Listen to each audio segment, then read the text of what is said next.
Hey everyone, this is Ethan. New shirt. I know, I just actually went shopping for some new clothes. But tonight, we're looking at the New York football giants and the way that they sort of evaluate talent and look at players. And they have a really interesting dichotomy going on between a couple of seemingly divergent aspects of players.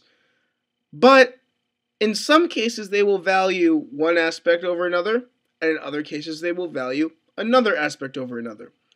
Exhibit A. You look at a pick like Mario Manningham a few years ago. This is a guy who his measurables were very good, but they actually caused him to slip a bit in the draft. And it was that college sort of experience and that know-how that made him a really valuable pick in round 3. Then you look at the other end, you have wide receivers like Ramses Barden, who were purely athletic freaks, and yet they were the pick by the Giants in the draft.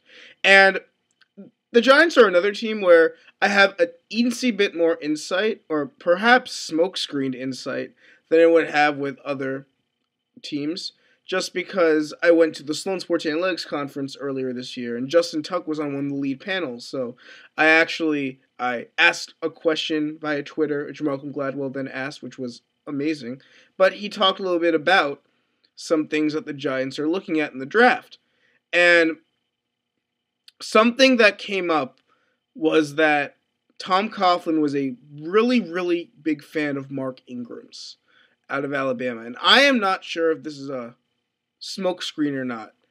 I will say that after the conference, when I talked to a couple of people who know things, like how Bill Simmons says, people who know things, I have people who know a couple of things, and I hope to get more, so if you know things, let me know. They said that that wasn't all too far off a possibility, that there had been some murmurs of the Ingram connection. And to be fair, he does seem like a kind of guy who would fit very well in New York. He's a hard worker. He is a guy who had a lot of college production, something that they like. They either go for guys who had a lot of college production or a lot of potential. You look at a guy like Jason Pierre-Paul, who, by the way, I did not get a lot of the hate on Pierre-Paul last year. I was a huge fan of his. He's one of the players who I ardently supported because even though I actually thought he would be better in the 3-4 defense than the 4-3, I thought that he just had a lot of potential, and I could see him improving over time. The Giants didn't take some players who I like. Unfortunately, another guy who I liked was Chad Jones, and unfortunately, things aren't looking so good for him. I'm not sure if his career will ever be at the level it could have been before he got injured. But that's for later in the video. Anyway, I think Ingram is a definite possibility at 19 overall. And it's either a distinct possibility or a smokescreen, and I'm not quite sure which one it is yet.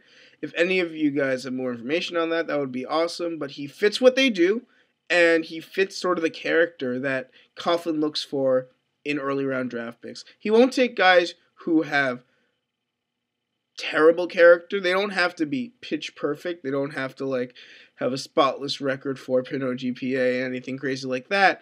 They just have to at least have a bit of character and be able to hold their own in the court of law, shall we say. So I think that could be an interesting pick. If they don't take Ingram early, running back definitely a possibility in the draft. A guy like Delone Carter out of Syracuse a little bit later. They could definitely go for that position later. Some other guys who I think are possible their first round pick, Akeem Ayers of UCLA, has the versatility like out of linebackers, rangy. He can get after the QB a little bit. He has a pretty good feel for the scheme they run there. And they need outside linebackers pretty badly, so definite possibility. If they don't take Ayers, a guy like Bruce Carter a little bit later. They like taking ACC players, especially out of North Carolina, Boston College, that area. Or that's a pretty wide area, but those two schools I have seen some evidence in the past that would say, hey, maybe they'll take some people from here. And there are a lot of North Carolina prospects in this draft, as there are in every draft, who I could see them being associated with. So I think that Bruce Carter, if they end up taking a guy like Ingram in the first round, could definitely be a possibility a bit later, because he has that sideline-to-sideline speed that will make 4-3 teams really, really happy. So he's a possibility. J.J. Watt out of Wisconsin, first round, has the only reason why I put him as a possible pick, and Cam Jordan sort of falls in this category too, though I don't think he's going to be around for that pick, is that he gives them versatility. And a lot of the guys who play for New York have that sort of versatility, ability to play more than one position. You have Justin Tuck, who can play defensive end, swing inside defensive tackle. Even though he's a free agent, Kiwanuka had defensive end ability, but he could also stand up and play linebacker. Jason Pierre-Paul came into the draft as a 3-4 linebacker prospect. They haven't played defensive end. He also has schematic versatility. Not that they use it a ton, but that the possibility is there. And J.J. Watt might be even more useful because he could play defensive tackle and then also play defensive end.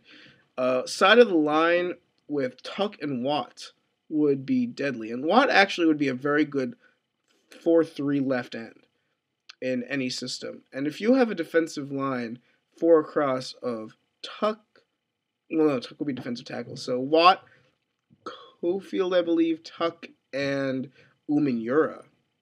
And not saying that that's definite, but that is a possibility. That would be a fearsome defensive line.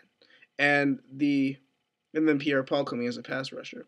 So, I mean, I'm not saying it's going to happen. I'm saying it's a possibility. I don't know if Watt's going to fall that far, but it wouldn't surprise me. Another first-round pick who we haven't talked about yet in any of my videos, who I actually don't like that much particularly, but I could see him going to New York, is Anthony Costanzo out of Boston College. Chris Snee, of course, is from there. They have Boston connections, and he seems like a good marriage of fit and overall value in the mid-first round, even though I don't have him there, but I think general opinion probably has a mid-first round pick, so it's a possibility. Other offensive tackles are definitely up for grabs too, but Costanzo is a guy who just jumped out to me when looking at him in terms of looking at who the Giants could take. So, as I said earlier, Chad Jones, unfortunately, he had that injury, and it's just going to be so tough for him to get back to speed. And I could see them going safety later. If a guy like Joe LaFege out of Rutgers or Denoris Searcy out of North Carolina slip in the draft, they would be hard-pressed not to pick them and just have them in the rotation. LaFege had a lot of college experience, special teams captain, and he brings a lot of value to any team. I actually have him going in the Patriots my mock draft right now. And Searcy played well in North Carolina, part of the group of athletic freaks there, and he reminds me of a lot of those late round safety picks who end up starting in their first year. And he just strikes me as a savvy player who could have some upside at the next level. Another guy who I think they could look at, little bit undervalued, but he brings a lot to the table leadership-wise, is Mark Herzlich out of Boston College. The other person who I sort of have a very tangential connection with, but he has met with officials from the team, and he's going to slip a bit in the draft, but he seems like the kind of guy who Tom Coughlin will look at him and say, this guy works his butt off, and this guy has really, really good character. I want him on my team.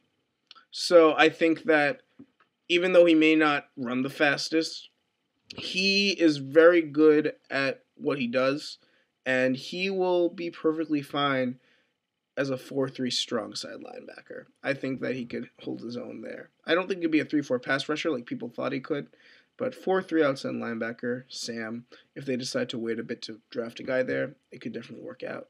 And the last guy I want to mention really quickly, if they don't take a running back early, I already said DeLone Carter's a possibility. They like to maybe take one small school sorry about that. They like to take one small school guy at draft. Someone who's like projectable and who could maybe do something in the future. Keep an eye on Taiwan Jones out of Eastern Washington because he has a lot of good things going for him, and he's really athletic, really fast, great burst. He could be a giant when it's all said and done as well. There are lots of other possibilities too. I'm going to be looking at the Giants very closely. I have a lot of friends who are Giant fans, so if you guys have any comments, let me know. Give me feedback. I love hearing it. And otherwise, tomorrow, I believe, we will be on video number 20, which is really cool. So, talk to y'all later. Bye.